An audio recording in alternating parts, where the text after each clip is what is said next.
10:30కి మా lunch complete. చూడండి,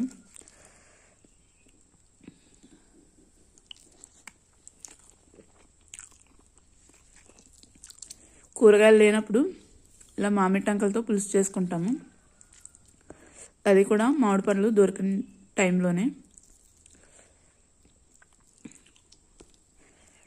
ఈ మామిడి టంకల పులుసు చాలా చాలా బాగుంటుంది అనమాట. చాలా టేస్టీగా ఉంటుంది.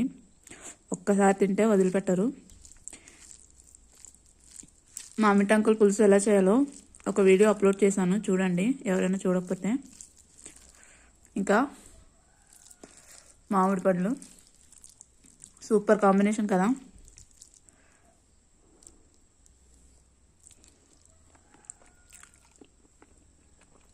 చాలా బాగుంది.